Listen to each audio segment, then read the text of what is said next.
किसके माय के लाल में उतनी धमक है कि वहाँ के पेशेंट को परेशान करे। वहाँ के पेशेंट के इलाज में 1 इंच भी अगर कमी आती है तो बैर ज्वाला धोटे से है। ये मेयो प्रशासन ने कान खोल के सुन लेना।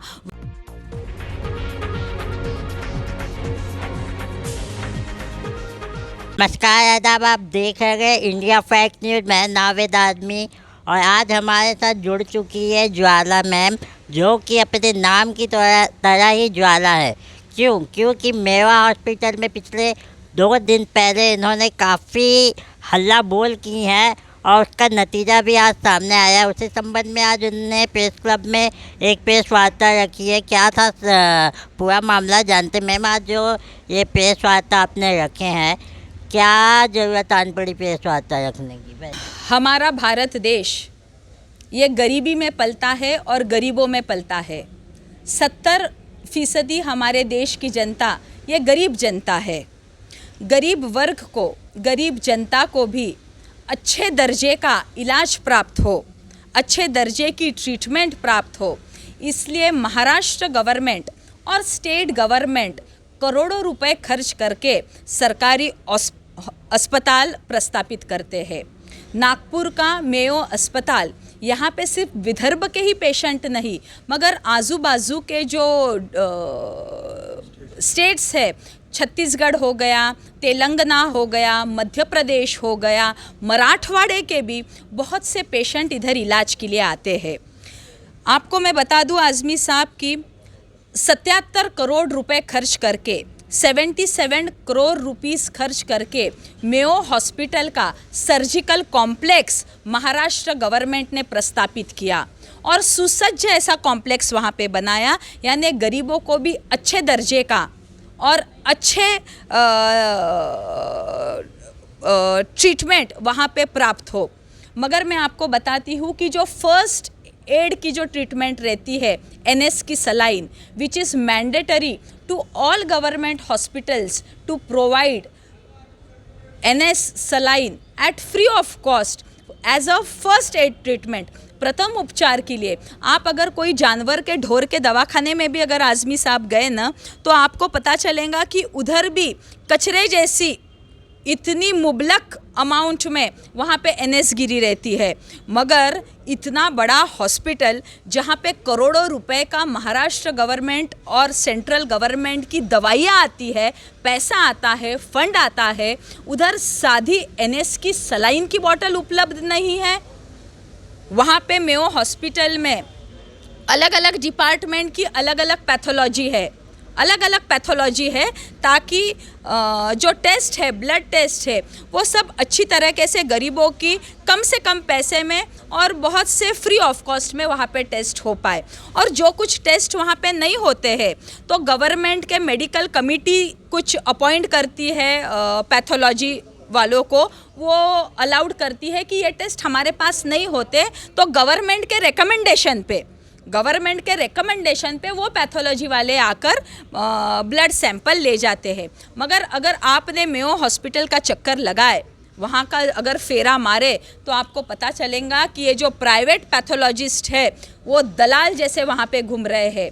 इतनी सारी सुसज्ज पैथोलॉजी वहाँ पे मेयो हॉस्पिटल में, हर एक डिपार्टमेंट की अलग पैथोलॉजी है, वो रहने के बावजूद भी प्राइवेट पैथोलॉजिस्ट और उनके दलाल प्रीमाइसेस में घुसते कैसे हैं? मेयो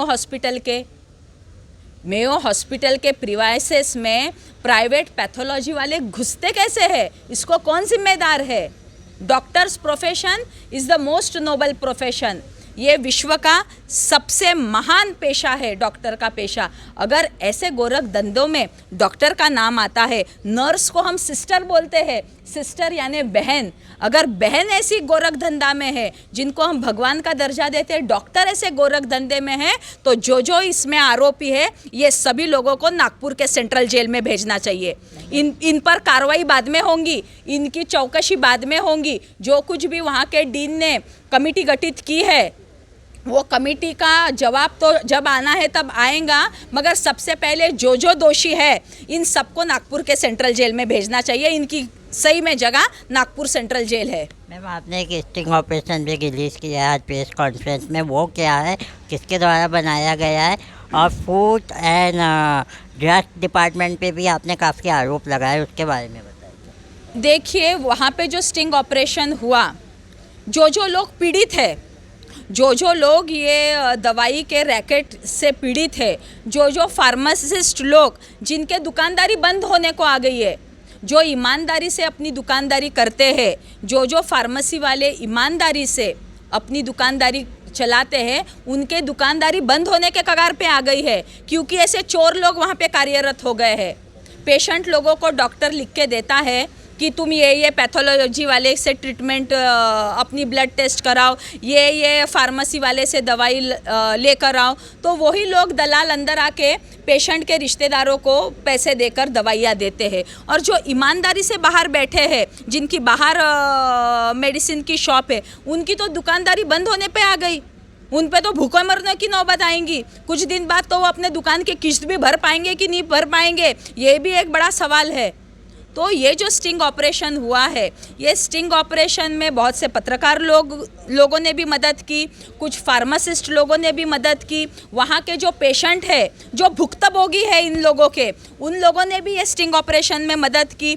कुछ वहाँ के कर्मचारी है, मेयो हॉस्पिटल के कोई अच्छे कर्मचारी जो है, जो अच्छे डॉक्टर है, जो ये सब काले कारनामे से त्रस्त है, परेशान है, उन लोगों ने भी स्टिंग ऑपरेशन में हमको मदद की। और सब ये गोरख धंधा सामने आया। जो दवाइयाँ स्टॉक में अवेलेबल है मेयो हॉस्पिटल के, वही दवाई डॉक्टर लिख के देता है पेशेंट के रिश्तेदार को, तुम बाहर से मंगाओ, और पैसे देकर बेचारे वो रिश्तेदार पेशेंट के पैसे देकर वो दवाइयाँ इन दलालों से खरीदते हैं। और मैम, जैसे कि आपने ये सब किए, अभी हॉस्पिटल का घेराव किया आपने, उसके बाद आपको नहीं लगता जो अभी मौजूदा वहाँ पे मरीज है उनको की परेशानियाँ कम होने के बजाय बढ़ जाएंगी, लोग उनको परेशान करना चालू कर देंगे? किसके मायके लाल में उतनी धमक है कि वहाँ के पेशेंट को परेशान करे? वहाँ के पेशेंट के इलाज में 1 इंच भी अगर कमी आती है तो बैर ज्वाला धोटे से है। ये मेयो प्रशासन ने कान खोल के सुन लेना। वहाँ के एक भी पेशेंट का अगर बाल भी बाका होता है, उनके इलाज में थोड़ी भी अगर कसर बाकी रह जाती है, तो मेयो प्रशासन को बैर मुझसे है, ये कान खोल के याद रखो। ये वार्निंग और ये चैलेंज करके स्वीकारती हूँ मैं। और क्या कहना चाहेंगी आप प्रशासन को, फूड डिपार्टमेंट और ड्रग्स डिपार्टमेंट को? देखिए, जैसे मैंने आपको पहले कहा कि वहाँ पे गरीब वर्ग इलाज के लिए जाता है। पैसे वाला बंदा तो अपने पेशेंट को लेके बड़े बड़े हॉस्पिटल में इलाज करा सकता है, मगर जिसकी जेब कमज़ोर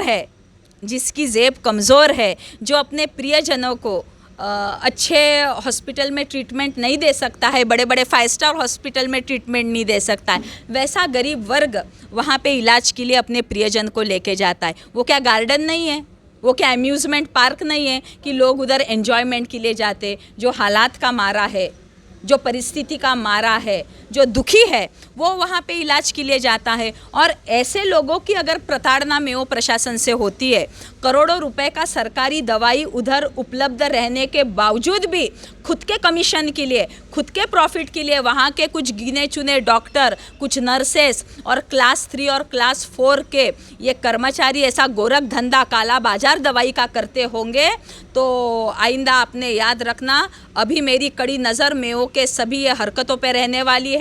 वहाँ पे ईमानदारी से काम करने वाले डॉक्टर्स, ईमानदारी से काम करने वाले नर्स और ईमानदारी से काम करने वाले क्लास 4 ऑफिसर्स, कर्मचारी, इन लोगों ने मुझसे कांटेक्ट किया है। और मेयो के ही ये लोग जो ईमानदारी से वहाँ पे काम करते हैं, वो ही मेरे वॉलंटियर्स बन के अभी काम करने वाले हैं। मेरी अन्याय निवारण समिति के वॉलंटियर्स मेयो के ही कर्मचारी वर्ग अभी रहने वाला है, जो ईमानदारी से उधर काम करता है, और वो वहाँ की सभी मॉनिटरिंग, सभी डिटेल्स मुझ तक पहुँचाएंगे। और वापस से अगर कुछ भी वहाँ पे कुछ निकलता है, ऐसी फॉर्जरी निकलती है, ऐसी 420 निकलती है, गरीबों पे अन्याय अत्याचार होते टाइम दिखता है, ऐसा भ्रष्टाचार निकलता है, तो जो कुछ भी आपको कुर्सी खाली करनी पड़ेंगी, डॉक्टर लोगों को अपने नौकरी से हाथ धोना पड़ेगा, इसकी जिम्मेदार खुद मेयो और मेयो के कर्मचारी और डॉक्टर रहेंगे। तो देखा दोस्तों, आपने, ये थे हमारे साथ ज्वाला मैम, जिन्होंने सीधी चेतावनी दे दी है मेयो हॉस्पिटल के मैनेजमेंट को, अगर इसके बाद मरीजों को कुछ भी परेशानी हुई तो आने वाले आंदोलन के लिए आप तैयार हो जाएं। फिलहाल मुझे दीजिए इजाज़त। कैमरामैन हमारे आदमी के साथ मैं नावेद आजमी। धन्यवाद। हमारे चैनल को सब्सक्राइब करें और बेल आइकन दबाना ना भूलें।